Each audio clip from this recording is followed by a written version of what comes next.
நாம் தமிழர் கட்சியை ஒரு அதிமுக திமுக மாதிரி தேர்தல் சமயத்தில் தேர்தலில் உள்ள கட்சிகள் ஒன்றுக்கு ஒன்று விமர்சனம் பண்ணிக்கிட்டோம். திமுகவில் இருந்து ஆபாசமாக அம்மா விமர்சனம் பண்ணாத யாராவது இருக்காங்களா?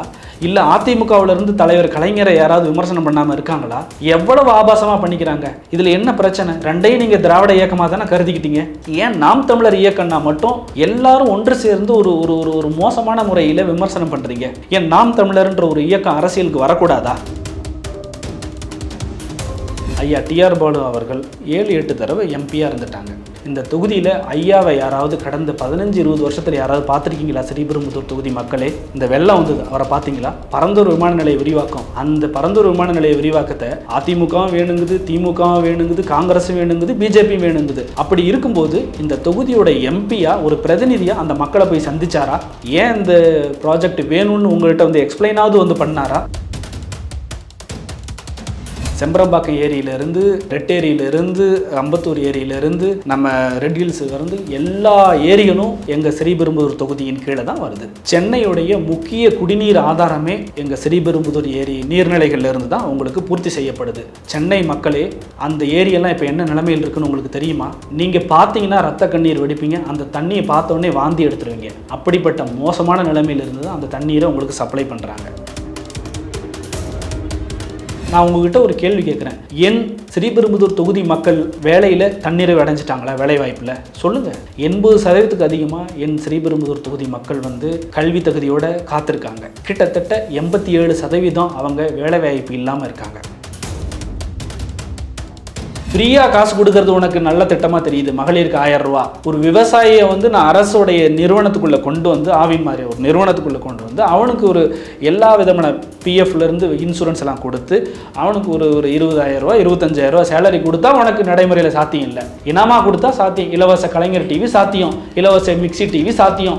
இது மட்டும் சாத்தியம் இல்லை. அதெல்லாம் முற்போக்கான திட்டம் அப்படிங்களா?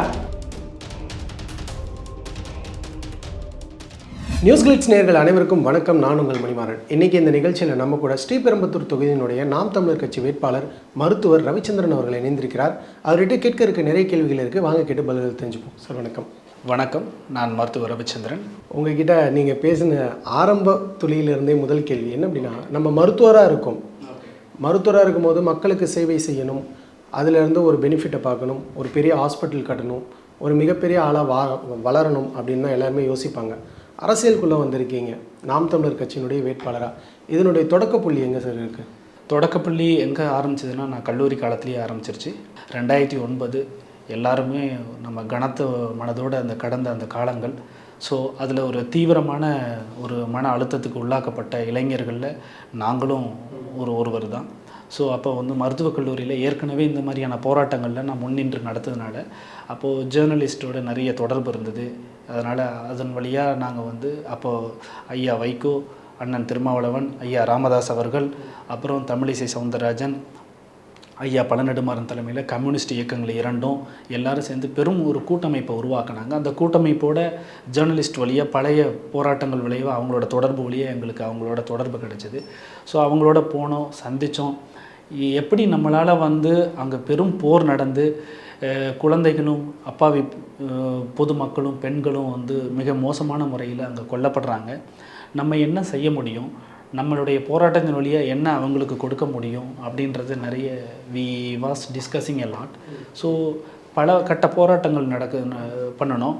அதில் வந்து எல்லா போராட்டங்களையும் நான் எங்கள் கூட்டமைப்பு மருத்துவக் கல்லூரி மாணவர்கள் மற்றும் மருத்துவர்களின் கூட்டமைப்பு சார்பாக நானும் என்னுடைய சில கொலீக்ஸ், அவங்க எல்லாமே சில பேர் பீடியாட்ரிஷன், அவங்களோட சேர்ந்து நாங்கள் அந்த போராட்டத்தில் கலந்துக்கிட்டோம்.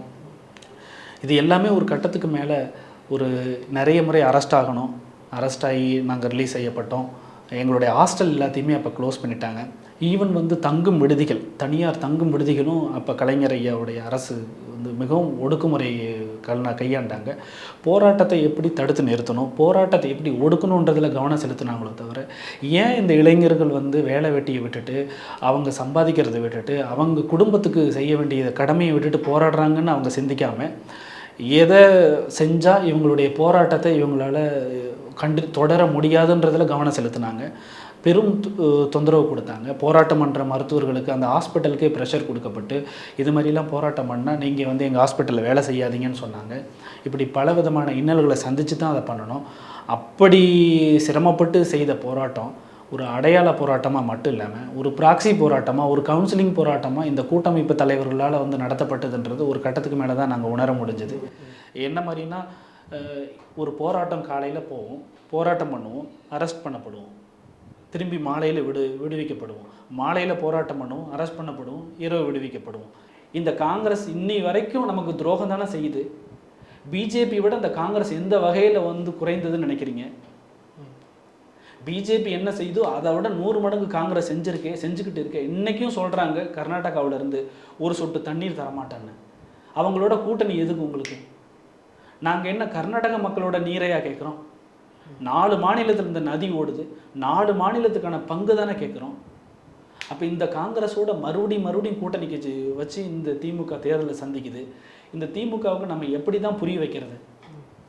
இதை பேசுனா நாங்கள் வந்து கலைஞர் மேலேயும் கலைஞர் குடும்பத்து மேலேயும் திமுக மேலேயும் வன்மத்தை கக்குறோங்கிறீங்க. உங்களுக்கெல்லாம் மனசாட்சின்னு ஒன்று இல்லையா? நாங்கள் என்ன பைத்தியமா இவங்க மேலே வன்மத்தை கக்க? நீங்கள் சொல்லுங்கள், ஒரு கட்சி மேலேயோ ஒரு தலைவர் மேலேயோ நாங்கள் எதுக்குங்க வன்மத்தை கக்கணும்? தமிழர்களை என்ன முட்டாள்களை, நம்ம மென்டலாங்க? நியாயத்தை கேட்குறோம். இப்போது இந்த காலகட்டத்தில் தான் இலங்கையில் நடந்த ஈழப்போராக இருக்கட்டும், இல்லை பல அரசியல் மாற்றங்களாக இருக்கட்டும், அரசியல் திருப்பங்களாக இருக்கட்டும், 2009 நாடாளுமன்ற தேர்தலாக இருக்கட்டும், மிகப்பெரிய விஷயங்கள் எல்லாமே இந்த காலகட்டத்துக்குள்ளே நடந்தது. இதனால தான் நிறைய இளைஞர்கள் அரசியல் மீது திமுக அதிமுகவுக்கான மாற்ற தேட ஆரம்பித்தாங்க அப்படின்னு சொல்லலாம். இந்த சமயத்தில் நாம் தமிழருக்கு மட்டும் ஸ்பெசிஃபையாக ஏன் இளைஞர்கள் ஓட்டு போடணும் அப்படிங்கிற ஒரு கேள்வி இருக்கு இல்லையா? ஏன்னா அந்த பக்கம் ஆல்ரெடி அரசியலில் பழம்பெரும் கட்சியாக இருக்கக்கூடிய திமுக அதிமுக இருக்காங்க. அவங்களுக்கு தெரியாதது என்ன நாம் தமிழருக்கு தெரிஞ்சிட போகுது?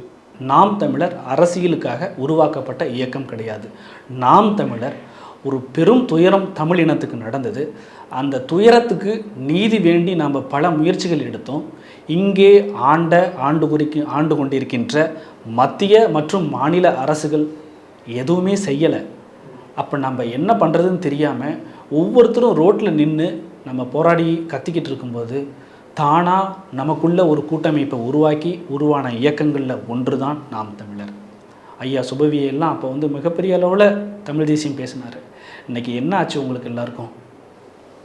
நாம் தமிழர் கட்சி ஏன் நீங்கள் ஒரு அரசியல் இயக்கமாக பார்த்து நீங்கள் எல்லாத்துக்குமே வந்து விமர்சனம் பண்ணணும்னு நினைக்கிறீங்க? நாம் தமிழர் கட்சியை ஒரு அதிமுக திமுக மாதிரி தேர்தல் சமயத்தில் தேர்தலில் உள்ள கட்சிகள் ஒன்றுக்கொன்று விமர்சனம் பண்ணிக்கிட்டோம். திமுகவிலிருந்து ஆபாசமாக அம்மாவை விமர்சனம் பண்ணாத யாராவது இருக்காங்களா?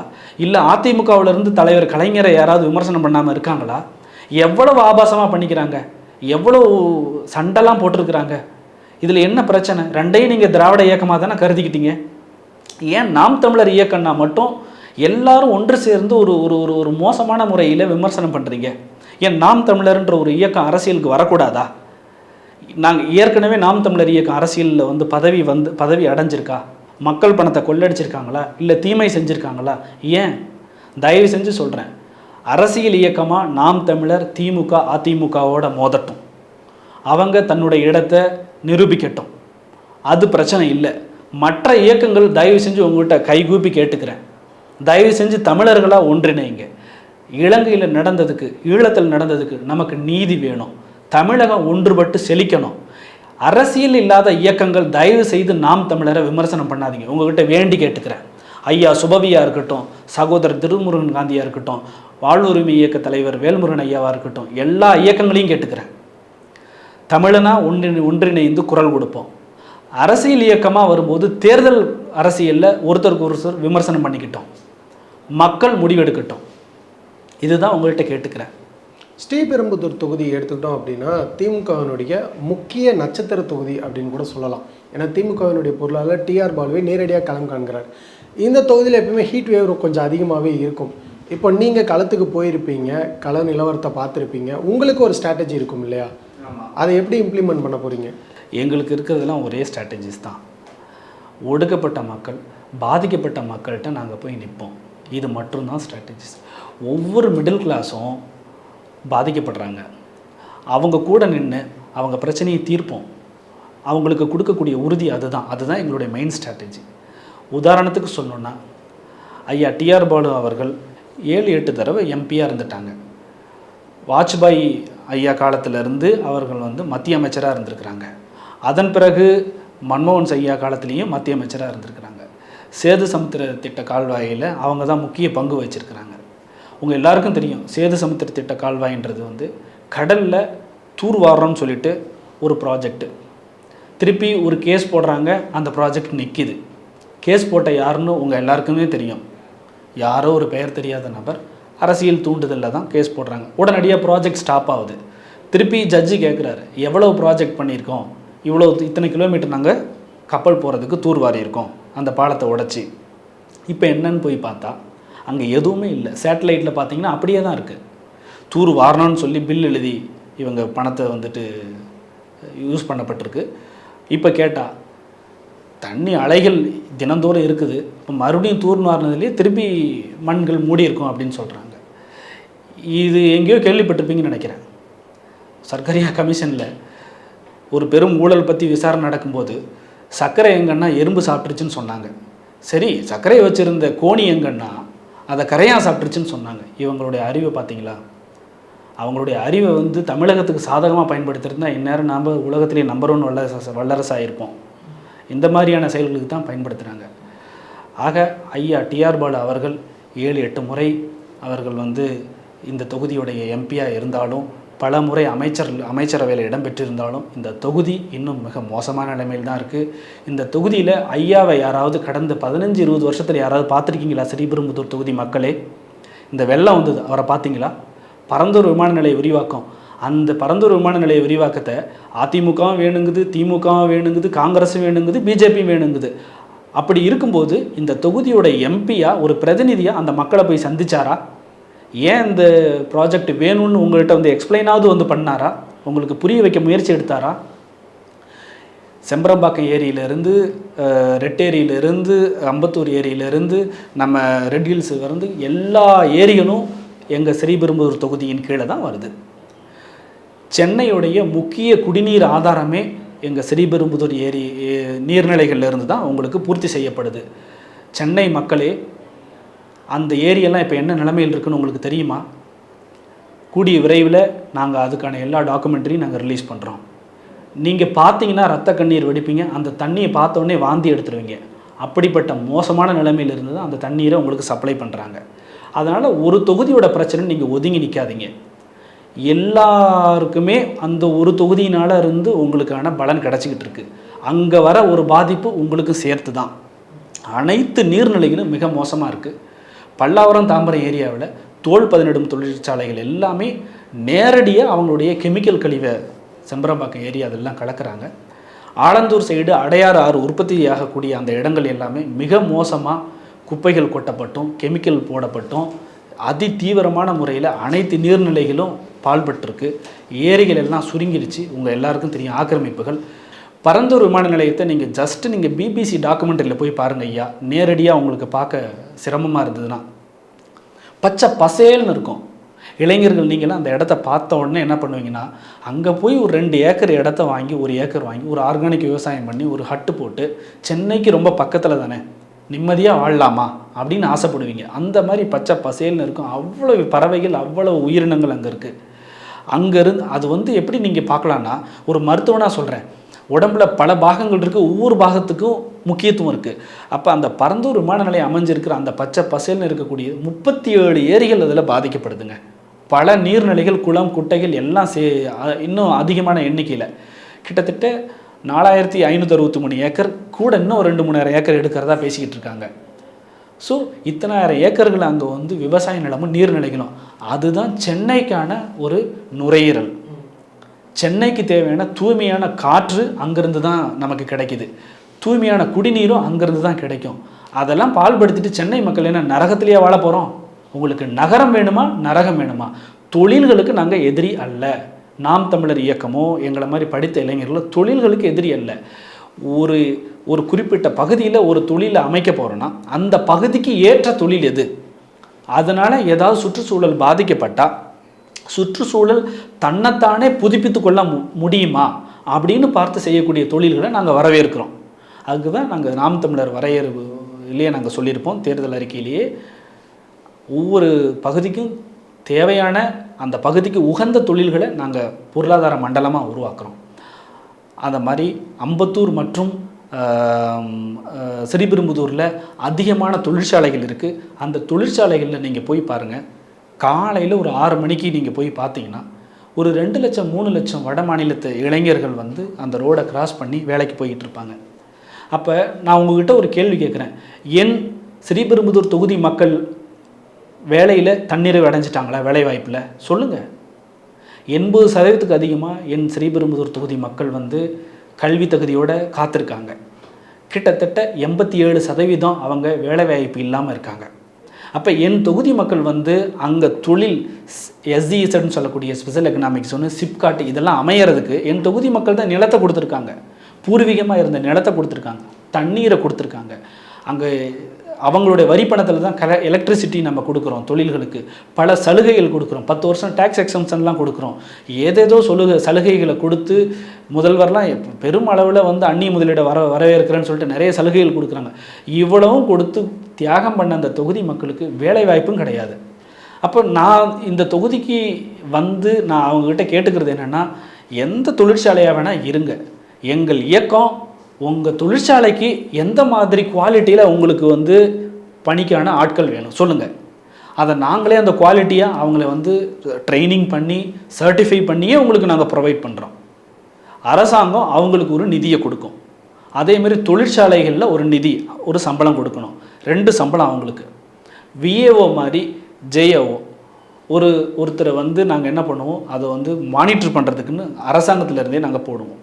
அவர் வந்து குறிப்பிட்ட இளைஞர்கள் 100 பேருக்கு ஒரு 1000 பேருக்கு ஒரு JAO இருக்காருன்னா அந்த அவங்களெல்லாம் ப்ராப்பரான முறையில் சரியான முறையில் அவங்கள வந்து ட்ரைனிங் பண்ணி அவங்கள வந்து எந்தெந்த தொழிற்சாலைக்கு உங்களுக்கு எவ்வளோ ஆட்கள் வேணும், எல்லாருமே முறைசாரா தொழிலாளர்களாக இல்லாமல் எல்லாருமே கவர்மெண்ட்டோடைய சிஸ்டத்துக்குள்ளே வந்துடுவாங்க. அவங்களுக்கு தேவையான ஹெல்த் இன்சூரன்ஸ்லேருந்து அவங்களுடைய PFலேருந்து ஓய்வூதிய ஃபண்டிலேருந்து அனைத்து வசதிகளும் அவங்களுக்கு கொடுக்கப்படும். அவங்களுடைய வாழ்வாதாரம் பாதுகாக்கப்படும். அவர்கள் குழந்தைகளுக்கான கல்வி எல்லாமே பாதுகாக்கப்படும். அவருடைய தங்குமிடம் அனைத்தும் குவாலிட்டியான முறையில் அரசாங்கமே வடிவமைச்சு கொடுக்கும். ஒரு நாடு முன்னேறணும்னா அந்த நாட்டில் உள்ள பெண்கள், இளைஞர்கள், பெரியவர்கள் எல்லாரும் அவர்களுக்கு தகுந்த வேலையில் ஈடுபடணும். எல்லாரும் சேர்ந்து உழைச்சோம்னா தான் நம்ம முன்னேற முடியும், வல்லரசாக முடியும். ஒரு பகுதி மக்கள் வேலை வாய்ப்பு இல்லாமல் இருந்தால் நம்ம முன்னேற முடியாது. ஆனால் இந்த மாதிரியான விஷயங்கள் நாம் தமிழர் சைடில் இருந்து இவ்வளோ திட்டங்கள் சொல்கிறோம், நிறைய விளக்கங்கள்லாம் கொடுக்குறோம். இருந்தாலுமே நாம் தமிழர் நிறைய பிற்போக்கான விஷயங்கள் பேசுகிறாங்கன்ற ஒரு குற்றச்சாட்டு தொடர்ந்து வைக்கப்பட்டுகிட்டே இருக்கே. உண்மையிலேயே நாம் தமிழர் எந்த விதமான பிற்போக்கான கருத்துக்களையும் முன்வைக்கல. உண்மை என்னென்னா, நாம் தமிழர் வந்து ப்ராக்டிக்கலான எளிய மக்களுக்கான திட்டங்களை சொல்கிறாங்க. குறிப்பாக ஆடு மாடு வளர்த்தல் அரசு பணியாக்கப்படுன்றாங்க. அண்ணன் பல முறை தெளிவாக சொல்லிட்டாங்க. இது எல்லாமே வந்து கார்ப்பரேட்டில் இம்ப்ளிமெண்ட் பண்ணால் இவங்க ஒத்துக்கிறாங்க. உதாரணத்துக்கு அதானி வராரு, 2000 ஏக்கரை வந்து நீங்கள் வந்து ஒரு பரந்தூர் பக்கத்தில் ஒரு விவசாய பொருளாதார மண்டலம்னு ஒன்று நீங்கள் உருவாக்குங்க. அதில் ஒவ்வொரு கம்பெனிக்கும் ஒரு 500 ஏக்கர் தராங்க. 500 ஏக்கரில் அவங்க வந்து தீவனப்புல் வளர்த்து கோஃபோர், சூப்பர் நேப்பியர் அது மாதிரியான தீவன பொருட்கள் வளர்த்து அங்கே ஒரு வெட்னரி ஹாஸ்பிட்டலில் உருவாக்கி ரிசர்ச் ஃபெசிலிட்டிஸை போட்டு ஒரு 5000-10,000 மாடு, அதுக்கான எக்யூப்மெண்ட்ஸ் எல்லாம் டென்மார்க்லாம் இருக்குது. அந்த மாதிரி பண்ணினீங்கன்னா அருமையான திட்டம்னு சொல்லுவாங்க. அண்ணன் நாங்கள் என்ன சொல்கிறாங்க, ஒரு விவசாய பொருளாதார மண்டலம், அதில் ஒரு 5000 ஏக்கர் மக்களுடைய பங்களிப்போடு எடுத்து அதில் வந்து என்னென்ன தொழில்கள் செய்யலாம், மாடு வளர்ப்பு, ஆடு வளர்ப்பு, பயோகேஸ் உற்பத்தி, பட்டுப்பூச்சி வளர்ப்பு, இது எல்லாமே ஃப்ரீயாக காசு கொடுக்கறது உனக்கு நல்ல திட்டமாக தெரியுது. மகளிருக்கு 1000 ரூபா. ஒரு விவசாயியை வந்து நான் அரசுடைய நிறுவனத்துக்குள்ளே கொண்டு வந்து, ஆவின் மாதிரி ஒரு நிறுவனத்துக்குள்ளே கொண்டு வந்து அவனுக்கு ஒரு எல்லா விதமான PFலேருந்து இன்சூரன்ஸ் எல்லாம் கொடுத்து அவனுக்கு ஒரு 20,000 ரூபா 25,000 ரூபா சேலரி கொடுத்தா உனக்கு நடைமுறையில் சாத்தியம் இல்லை. இனமாக கொடுத்தா சாத்தியம். இலவச கலைஞர் டிவி சாத்தியம், இலவச மிக்சி டிவி சாத்தியம். இது மட்டும் சாத்தியம் இல்லை. அதெல்லாம் முற்போக்கான திட்டம் அப்படிங்களா? இது மட்டும் பிற்போக்கான திட்டம். எவ்வளோ வேடிக்கையானது இருக்குது பாருங்கள். எப்படியும் உங்கள் அப்பா சாகிறதுக்குள்ளே, உங்கள் அப்பா விவசாயி, உங்களுடைய தாய் மாமா விவசாயினா அவங்கள ஒரு கவர்மெண்ட் சேலரி வாங்க வைக்கிறத இவங்க விடவே மாட்டாங்க. இன்றைக்கும் கிராமங்களில் கால் காசாக இருந்தாலும் கவர்மெண்ட் காசு வேணும்னு ஆசைப்படுறாங்கல்ல. ஏன் அதை நம்மள மாதிரி இளைஞர்கள் நிறைவேற்றி தான் பார்ப்போம். முதல் சம்பளத்தில் நீங்கள் போய் அம்மாவுக்கும் அப்பாவுக்கும் ஏதாவது ஒரு கிஃப்ட் வாங்கி கொடுத்துருப்பீங்க. அந்த மாதிரி சீக்கிரமாக நாம் தமிழரை நம்ம ஆட்சி கொண்டு வந்து நம்ம அப்பா அம்மாவுக்கு ஒரு கவர்மெண்ட் சேலரின்ற ஒரு கிஃப்ட்டை நம்ம கொடுப்போம். நிச்சயமாக நம்ம சேர்ந்து பொருளாதாரத்தில் முன்னேறுவோம். நீங்கள் போட்டியிடக்கூடிய இந்த தொகுதி ஸ்ரீபெரும்புத்தூர் தொகுதி அப்படிங்கிறது நிறைய தொழிற்சாலைகள், ஐடி கம்பெனிகள் நிறைந்த ஒரு பகுதி. இங்கே குடியிருப்பு பகுதிகளும் ஒரு பக்கம் இருக்குது. மக்கள் உங்ககிட்ட வைக்கக்கூடிய முதல் கோரிக்கை என்னவா இருக்குது? அதை நீங்கள் எப்படி சரிப்படுத்துவீங்க? மெயின் மக்கள் எல்லாருமே சிரமப்படுறாங்க. ஒன்று, அவங்களுக்கு இந்த குடிநீர் பிரச்சனை. மழை வந்தால் வெள்ளம் வருது, வெயில் காலம் வந்தால் தண்ணீர் பஞ்சம் வருது. இது எப்படி? கிட்டத்தட்ட 60 வருஷமாக இந்த நிலை தொடருது. நாங்கள் ஆட்சிக்கு வந்தால், நான் தேர்ந்தெடுக்கப்பட்ட உடனே முதல்ல நான் ஒரு உறுதிக்கு விடுறேன், சென்னையில் தண்ணி லாரி எங்கேயுமே ஓடாது. என்கிட்ட அதற்கான அருமையான திட்டங்கள் இருக்குது. என்கிட்ட மட்டும் இல்லை, இந்த திட்டம் ஆல்ரெடி இந்த மாதிரியான டெக்னாலஜி இஸ்ரேல்கிட்ட இருக்குது, ஜெர்மனிக்கிட்ட இருக்குது. நான் அங்கே பல வருஷம் படிச்சிருக்கேன். என்கிட்ட அனைத்துக்குமான தீர்வு இருக்குது, அனைத்துக்குமான திட்டங்கள் இருக்குது. நான் உறுதிக்கு விடுறேன், என்னை தேர்ந்தெடுங்க, ஒரு தண்ணி லாரி சென்னையில் ஓடாது. அதேமாரி தண்ணீர் பஞ்சன்றதே வராது, எல்லாருக்குமே தண்ணி வரும். அதே மாதிரி நான் மறுபடியும் இன்னொரு உறுதிக்கு விடுறேன், யாருமே தண்ணி கேன்லேயோ தண்ணி பாட்டிலையோ வாங்கி குடிக்க மாட்டீங்க. நான் உறுதிக்கு விடுறேன், சென்னை மக்கள் அனைவருமே நீங்கள் டேப் வாட்டரே குடிநீருக்கான தகுதியோடு எல்லாருக்கும் வரும். அதற்கான திட்டமும் என்கிட்ட இருக்குது, தீர்வும் இருக்குது. ரெண்டாவது, எல்லா இடத்துலையும் இந்த அரசாங்கம் ஒரு கால நிர்ணயமே ஒன்று கிடையாது. நான் கேள்வி கேட்குறேன், ஐயா ஸ்டாலின் அவர்கள் வீட்டு முன்னாடியோ, ஐயா உதயநிதி அவர்கள் வீட்டுக்கு முன்னாடியோ, ஐயா டிஆர் பாலு அவர்கள் வீட்டுக்கு முன்னாடியோ ஒரு குழியை நோண்டி ஒரு பாதாள சாக்கடை திட்டம் பண்ணுறேன், இல்லை ஒரு கேபிள் பதிக்கிறேன்னு போட்டு மாத கணக்கில் விட முடியுமா? நீங்கள் சொல்லுங்கள். ஆனால் பாருங்கள், ஒவ்வொரு தெருவுலையும் குழியை நோண்டி போட்டு வச்சுருக்காங்க. எந்த விதமான கவர்மெண்ட் ப்ராஜெக்ட்டுக்கும் ஒரு பாதாள சாக்கடை திட்டமாக எல்லாத்துக்குமே கால நிர்ணயம் உண்டு. மக்கள் பயன்படுத்தாத நேரங்களில் மட்டும்தான் அனைத்து வேலைகளும் செய்யப்படும். சரி, இப்போ நீட் பிரச்சனை அப்படிங்கிறது ரொம்ப வருஷமாகவே போயிட்டே இருக்குது. டிஎம்கே போன எலெக்ஷன்லையும் சொன்னாங்க, இந்த எலெக்ஷன்லையும் சொன்னாங்க. போன தடவை ஆட்சி அமைத்ததும் முதல் கையெழுத்து நீட் தேர்வு ரத்து அப்படின்னு சொன்னாங்க. அதுக்கான வியூகம் எங்ககிட்ட இருக்கும்னு சொன்னாங்க. இப்போ நாம் தமிழரும் நீட் தேர்வுக்கு எதிராக தான் இருக்குது, எதிரான ஒரு நிலைப்பாட்டில் தான் இப்போ வரைக்குமே பிரச்சாரங்களும் முன்னெடுக்கப்படுது. அப்படி இருக்கும்போது உங்ககிட்ட மட்டும் வேறு என்ன திட்டம் இருக்க போகுது? அவங்க ஆட்சிக்கு மத்தியிலையும் வந்திருக்காங்க, மாநிலத்திலையும் வந்திருக்காங்க.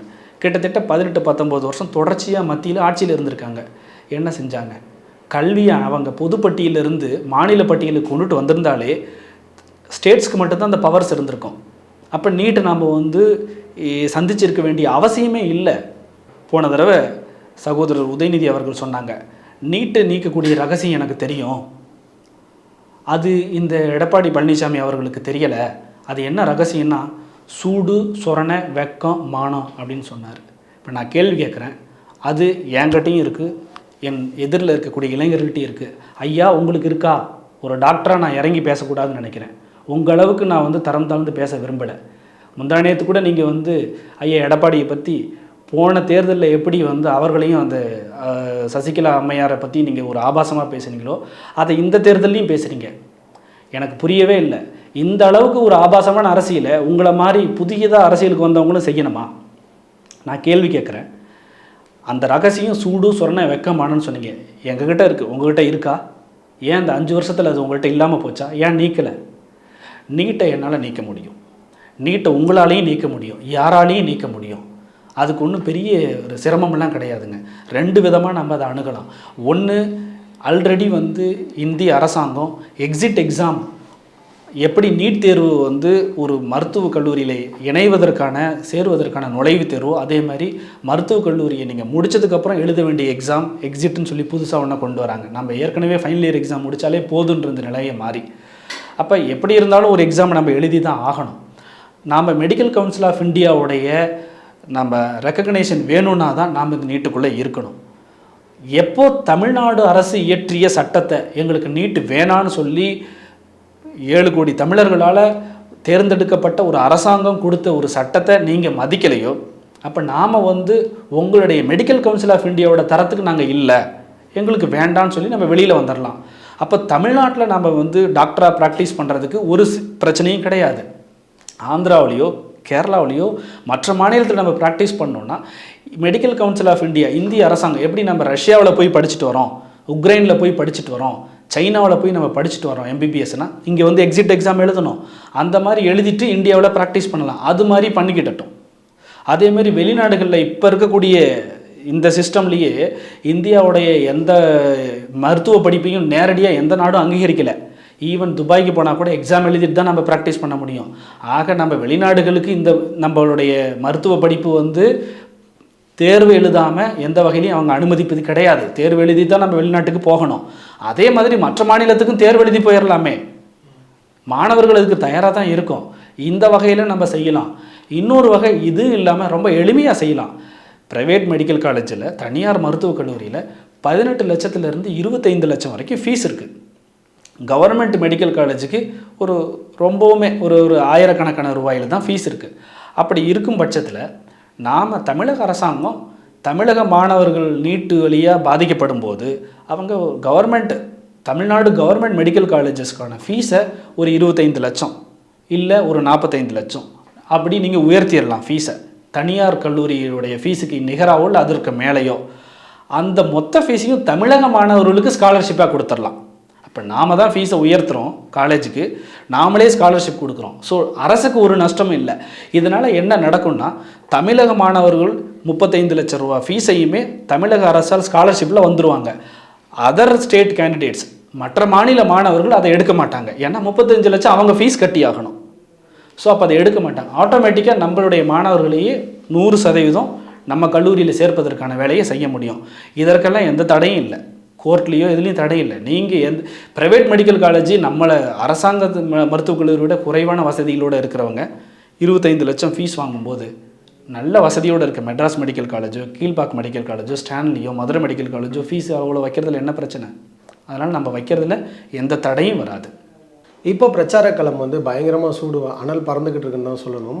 எல்லாமே ஒரு சைடு வந்து தலைவர்கள் பிரச்சாரங்களில் மேற்கொண்டுட்ருக்காங்க. குறிப்பாக சொல்லணும் அப்படின்னா நாம் தமிழர் தலைமை ஒருங்கிணைப்பாளர் சீமான் அவர்கள் கூட தமிழகம் முழுக்கவே பிரச்சாரங்களில் ஈடுபட்டு இருக்காரு. இந்த சமயத்தில் பாஜக மாநில தலைவர் அண்ணாமலை ஒரு இடத்துல ஓட்டு கேட்க போகும்போது கன்னட மொழியில் பேசியெல்லாம் ஓட்டு கேட்டதை நம்ம பார்க்க முடிஞ்சுது. இப்போது நாம் தமிழர் மேலே இன்னொரு குற்றச்சாட்டையும் வச்சாங்க. என்ன அப்படின்னா, பிரதமர் வேட்பாளராக நாம் தமிழர் யாரை கை காட்டுவாங்க, இல்லை அவங்க தான் பிரதமர் வேட்பாளரை அறிமுகப்படுத்த போகிறாங்களா அப்படிங்கிற மாதிரியான குற்றச்சாட்டுகள் நக்கல் நையாண்டி மொழிகளோடவே வந்தது. இதற்கான பதில்கள் எதுவுமே வரலையே சார் இப்போ வரைக்கும். இது எல்லாமே ஒரு நாட்டை வந்து கார்ப்பரேட் நிறுவனங்களோட துணை கொண்டு கொள்ளையடிக்கணும், சூறையாடணும், ஏழைகளை வந்து முடிஞ்ச வரைக்கும் சுரண்டி பிழைக்கணும்னு நினைக்கிறவங்க தான் இந்த மாதிரியான சிஸ்டத்துக்கு துணை போவாங்க, அதுக்கு ஆதரவாக கேட்பாங்க. நான் தெளிவாக சொல்கிறோம், மக்களோட பிரச்சனை தான் எங்களுக்கு பிரதமர் வேட்பாளர், மக்களோட பிரச்சனை தான் எங்களுக்கு பிரதமர் வேட்பாளர். எங்களுடைய ஸ்டேட்ஸ்ன்னு சொல்லக்கூடிய அனைத்து ஸ்டேட்ஸும், இந்தியாவில் உள்ள அனைத்து ஸ்டேட்ஸ், எல்லா தேசிய இனங்களுக்கும் அனைத்து உரிமைகளும் வேணும். இந்திய ஒன்றிய அரசுக்கு நாங்கள் கொடுக்கறது என்ன விரும்புகிறோன்னா, ஆர்மியோட கண்ட்ரோல், ரெண்டாவது ஃபாரின் பாலிசின்னு சொல்லக்கூடிய வெளிநாடுகளில் மற்ற நாடுகளோட நம்ம எப்படிப்பட்ட தொடர்பு கொள்ளணும், இந்த ரெண்டை தவிர மீதி எந்த பவருமே அவங்களுக்கு இருக்கக்கூடாது அப்படின்றது தான் எங்களுடைய ஒரே கோரிக்கை. அப்போ சிந்திச்சு பாருங்கள், மாநிலங்களுக்கு பவர்ஸ் வேணும்னா நாம் இதற்கு மேலேயும் இந்த அரசியல் மாற்றத்தை நம்ம எதிர்பார்க்கக்கூடாது, ஆட்சி மாற்றத்தை எதிர்பார்க்கணும். அடிப்படை அரசியல் மாற்றத்தை நம்ம கொண்டுட்டு வரணும். ஒவ்வொரு மண்ணின் ஒவ்வொரு தேசிய இனத்துக்கும் அந்த தலைமை பதவியை அலங்கரிப்பதற்கான சுழற்சி முறையில் வாய்ப்பு கொடுக்கணும். ஆனால் மொத்த பவர்ஸுமே ஒவ்வொரு மாநிலத்துக்குமே கொடுக்கப்படணும். இது எல்லாமே திமுகவுடைய தலைவர் ஆரம்பிக்கும் போதே சொல்லியிருக்காரு. ஆட்டுக்கு தாடி எதற்கு, நாட்டுக்கு கவர்னர் எதற்குன்னு கேள்வி கேட்டார்.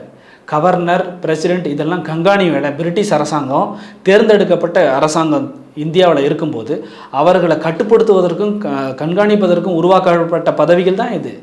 இன்றைக்கும் இதை ஏன் வச்சுருக்கீங்க? நீங்கள் எங்களுக்கு இந்த 40 எம்பியும் கொடுங்க, நாங்கள் ஒவ்வொரு மாநில கட்சிகளோடையும் ஒவ்வொரு மாநில அரசோடையும் சென்று பேசுகிறோம். நிச்சயமாக இன்னும் 2 வருடங்களில் நாங்கள் அதை செய்து முடிப்போம். ஒவ்வொரு மாநிலத்துக்குமான பவர் இருக்கும். இந்தியா அப்போ தான் முன்னேறும். இந்திய அரசாங்கம் முன்னேறி வல்லரசாக மாறும். நாங்கள் பேசுகிறது தமிழகத்துக்கு மட்டும் பேசலை, அனைத்து தேசிய இனங்களுக்கும் பேசுகிறோம், இந்திய ஒன்றிய அரசுக்கும் பேசுகிறோம்.